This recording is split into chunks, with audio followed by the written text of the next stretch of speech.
மீனராசிக்கார அன்பர்கள் அனைவருக்கும் எனது அன்பு கலந்த வணக்கங்கள். நான் உங்கள் அஸ்ட்ரோ சின்னதுரை, பிளிமிசை கூத்தூர், பெரம்பலூர் மாவட்டம். நிகழும் மங்களகரமான குரோதி வருடம் தமிழ் மாதங்களில் கடைசி மாதம் 12வது மாதம் பங்குனி மாதம். மீனராசிக்காரர்களுக்கு எப்படிப்பட்ட கிரக நிலைகள் இருக்கிறது, அதனால் என்ன பலன்கள் ஏற்படும் என்பதை பற்றி இந்த காணொலியிலே பார்ப்போம். இது போன்ற தொடர்ந்து ஜோதிட தகவல்களை பெறவும் தமிழ் மாத ராசி பலன்களை தெரிந்து கொள்ளவும் நமது சேனல் அஸ்ட்ரோ சின்னதுரை சப்ஸ்கிரைப் செய்து கொள்ளுங்கள், லைக் பண்ணுங்க, நண்பர்களுக்கு ஷேர் பண்ணுங்க. அதாவது பார்த்தீங்கன்னா சூரியன் மீனராசியில் சஞ்சரிக்கக்கூடிய காலம்தான் பங்குனி மாதம். பங்குனி மாதம் அப்படிங்கிறது உபய மாதம். இந்த உபய மாதத்தில் வீடு சம்பந்தமான எந்த வேலைகளும் செய்யக்கூடாது. அதாவது பார்த்தீங்கன்னா கிரக ஆரம்பம், கிரக பிரவேசம், வாசல் கால் வைக்கிறது மாதிரியான வீடு சம்பந்தமான எந்த வேலைகளையும் செய்யக்கூடாது. பங்குனி மாதம் 16ஆம் தேதி யுகாதி, அதாவது தெலுங்கு வருட பிறப்பு. அன்றைய தினம் அந்த பங்குனி மாதத்தோட இந்த குரோதி வருஷம் முடியுது. அடுத்தது விசுவாச வருடம் பிறக்கும் சித்திரை மாதத்துலேருந்து. அந்த வருஷத்துடைய பஞ்சாங்கத்தை வாங்கி அதுக்கு பூஜை செய்து அன்றைய தினத்திலிருந்து பஞ்சாங்கம் படிக்க ஆரம்பிக்கலாம். பங்குனி மாதம் 16ஆம் தேதி யுகாதியிலிருந்து.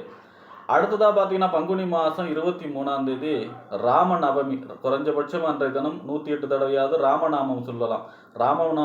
ராமநாமம் சொல்பவர்களுக்கு அவர்களுடைய சகல தோஷமும் பாவமும் விலகும். ராமநாமம் எங்கெல்லாம் சொல்லப்படுகிறதோ அங்கே ஆஞ்சநேயருடைய அருள் இருக்கும். அதாவது அவர் அங்கே இருப்பார், அவருடைய அருள் அங்கே இருக்கும். அப்போ ஆஞ்சநேயர் எங்கெல்லாம் இருக்காரோ அங்கே சனியோட பாதிப்பு இருக்காது, சனியோடைய பிரச்சனை இருக்காது. ஆக அன்றைய தினம் குறைஞ்சபட்சம் ராமநாமம் 108 தடவையாவது சொல்வது சிறப்பு. அடுத்ததாக பார்த்தீங்கன்னா பங்குனி மாதம் 28ஆம் தேதி பங்குனி உத்திரம். பங்குனி உத்திரத்தன்று, அதாவது தெய்வங்களுடைய திருமணம் எல்லாமே பங்குனி உத்திரத்தன்று தான் நடந்திருக்கும். இந்த பங்குனி உத்திரத்தன்று விரதம் இருந்து முருகப்பெருமானை வழிபாடு செய்ய வேண்டும். முருகப்பெருமானை வழிபாடு செய்யும் பொழுது நம்மளுடைய திருமண தடை தோஷம் விலகும். அதே போல சுபகாரிய தடை அனைத்தும் விலகி வாழ்விலே வசந்தம் பிறக்கக்கூடிய அமைப்பாக இருக்கும். அடுத்ததாக பார்த்தீங்கன்னா இப்படிப்பட்ட சிறப்பு வாய்ந்த இந்த பங்குனி மாதத்தில் மீனராசிக்கு இந்த மாதம் 15ஆம் தேதி சனி பெயர்ச்சி இருக்குது. அதாவது பங்குனி மாதம் 15 மார்ச் 29ஆம் தேதி சனி பெயர்ச்சி இருக்குது. மீனராசியை பொறுத்த வரைக்கும் உங்கள் ராசிக்கு உள்ளார வரார் சனி, ஜென்ம சனியாக வராரு. இது வரைக்கும் விரைய சனியாக 2 வருஷமாக இருந்தவர் இந்த பங்குனி மாதம் 15ஆம் தேதி ஜென்ம சனியாக உங்கள் ராசி உள்ளாரே வந்து சஞ்சரிக்க போகிறார். அதை பற்றி சனி பெயர்ச்சி பலனாக தனியாக பார்ப்போம் மீனராசிக்கு. இப்போ பார்த்தீங்கன்னா உங்கள் ராசிக்கு வாக்கு, தனம், குடும்பம், வருமானம் என்று சொல்லக்கூடிய 2ஆம் இடத்திற்கும், அதே போல தொழில் 9ஆம் இடம் என்று சொல்லக்கூடிய தொலைதூர பயணம், தந்தை ஸ்தானம், பாக்கியஸ்தானம், உயர்கல்வி ஸ்தானம், இந்த 2க்கும் 9க்கும் உடையவர் யார் அப்படின்னா செவ்வாய் உங்க ராசிக்கு 4ஆம் இடத்துல சஞ்சரிக்கிறார். அதாவது வீடு, வண்டி, வாகனம், மனை, தாயார், சொத்து சுகஸ்தானத்தில் சஞ்சரிக்கிறார். பொதுவாக செவ்வாயே அசையா சொத்துக்கு அதிபதி. அந்த அசையா சொத்துல சஞ்சரிக்கிறார் செவ்வாய் அப்படிங்கும் பொழுது அதாவது பூமி சம்பந்தமான யோகம், ரியல் எஸ்டேட் தொழில் செய்பவர்களுக்கு யோகம். அதே போல் பார்த்தீங்கன்னா வாகனத்தை தொழிலாக செய்பவர்களுக்கு யோகம். அதே போல் இந்த வளர்ப்பு பிராணிகள் மூலமாக வருமானம், ஆதாயம் பெறக்கூடிய அமைப்பு. 4ஆம் இடத்துல செவ்வாய் இருக்கும் பொழுது நிலம் இடம் சம்பந்தமாக நிலம் இடம் வாங்கக்கூடிய அமைப்பு அல்லது நல்ல விலைக்கு விற்கக்கூடிய அமைப்பு, இந்த மாதிரியான அசையா சொத்துக்கள் மூலமாக அனுகூலங்கள், ஆதாயங்கள் பெறக்கூடிய அமைப்பாக இருக்கும். இந்த 19ஆம் தேதிக்கு பிறகு செவ்வாய் உங்கள் ராசிக்கு 5ஆம் இடத்துல போயிடுவார். 5ஆம் இடத்துல நீச்சம் ஆயிடுவார். பொதுவாக 2க்கும் 9க்கும் உடையவர் 5ல் இருப்பது யோகம். ஏன்னா 2 வருமானம், 9 வந்து பாக்கியம், அதிர்ஷ்டம். 5ஆம் இடமும் அதிர்ஷ்டம். அதாவது அதாவது அவர் தான் திரிகோணாதிபதி, இன்னொரு திரிகோணத்தில் போயிருக்காரும் போது யோகம். ஆனால் செவ்வாய் நீச்சமாக இருப்பார். அப்போ செவ்வாய் 5ஆம் இடங்கிறதுனா புத்திரஸ்தானம், புத்திஸ்தானம், சிந்தனை, செயல்திறன், பதவி, விளையாட்டு. பொதுவாக செவ்வாய் உத்தியோகக்காரர்கள். அப்போ ஏதாவது ஒரு பதவி, பொறுப்பு கிடைக்கக்கூடிய அமைப்பு. அதே போல் பார்த்தீங்கன்னா குழந்தை திருமணம் சம்பந்தமான முயற்சி கைகூடக்கூடிய அமைப்பு, கருவுண்டாகக்கூடிய அமைப்பு, குழந்தை பிறப்பு, இது எல்லாமே நடக்கும்.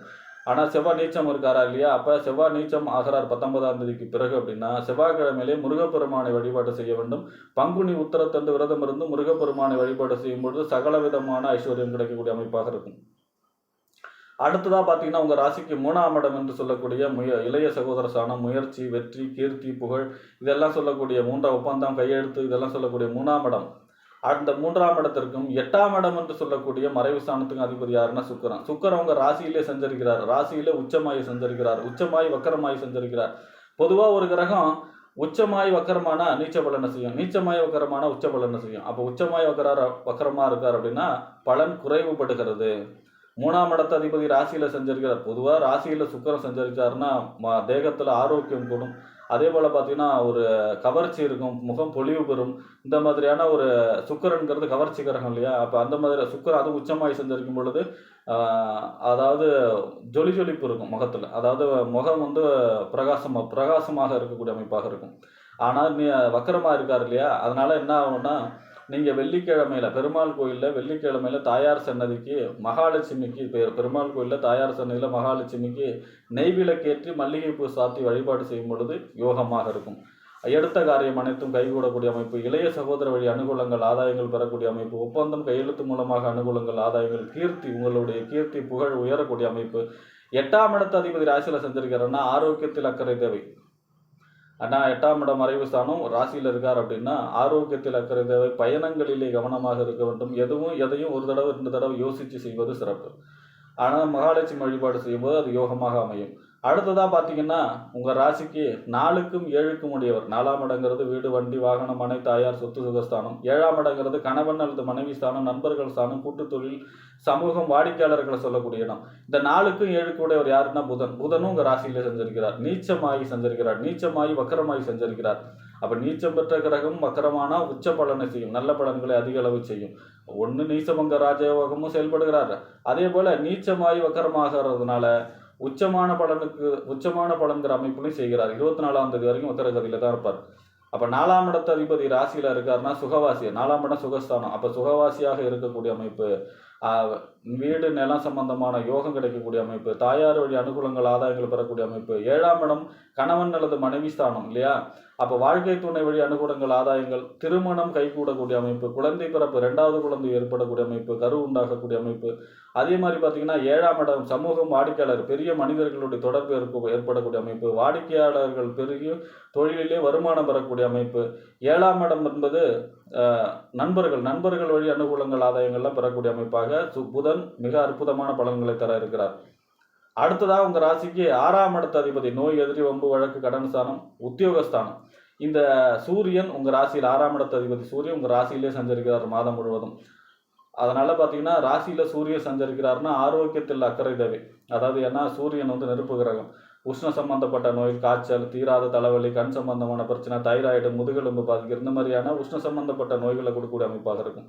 அதனால் பார்த்தீங்கன்னா ஆரோக்கியத்தில் மட்டும் அக்கறை தேவை. மற்றபடி 6ஆம் இடத்து அதிபதி ராசியில் இருக்கார் அப்படின்னா பேச்சுவார்த்தையில் கவனமாக இருக்க வேண்டும். அதே போல் பார்த்தீங்கன்னா என்ன சொல்கிறது, 6ஆம் இடங்கிறது நோய் எதிரி வம்பு வழக்கு கடன் ஸ்தானம் இல்லையா? உத்தியோகஸ்தானமும் அதுதான். அப்போ உத்தியோகத்தில் உயர்வு, உத்தியோகம் கிடைக்கக்கூடிய அமைப்பு, அந்த மாதிரியான யோகத்தையும் செய்தாலும் ஆரோக்கியத்தில் மட்டும் கண்டிப்பாக கொஞ்சம் அக்கறையாக இருக்க வேண்டும். 15ஆம் தேதிக்கு பிறகு, பங்குனி மாதம் 15ஆம் தேதிக்கு பிறகு சனியும் உங்கள் ராசியில் சஞ்சரிக்கிறார். 5 கிரகம் உங்கள் ராசியில் சஞ்சரிக்க போகிறார். சூரியன், ராகு, அதே போல் புதன், சுக்கிரன். 15ஆம் தேதிக்கு அப்புறம் பார்த்தீங்கன்னா சனியும் சஞ்சரிக்க போகிறார். அதனால் கண்டிப்பாக ஆரோக்கியத்தில் சுபகிரகமும் இருக்குது, சுக்கிரனும் இருக்கார். அங்கே சுக்கிரன் இருக்கார், அதுவும் உச்சமாக இருக்கார், புதன் இருக்கார். ஆனாலும் ஆரோக்கியத்தில் மட்டும் கண்டிப்பாக அக்கறை செலுத்த வேண்டும். மற்றபடி உங்கள் ராசியிலேயே 5 கிரக சேர்க்கை இருக்கும் பொழுது கொஞ்சம் மன அழுத்தமும் இருக்கும். அதனால் தெய்வ வழிபாடு செய்ய வேண்டும். ஜென்ம சனி வேற வராரு. அப்படிங்கும்போது வழிபாடுகள் மூலமாக வளம் காணக்கூடிய மாதமாக இந்த பங்குனி மாதம் மீனராசிக்காரர்களுக்கு அமையும் என்று கூறி விடைபெறுகிறேன். நன்றி, வணக்கம்.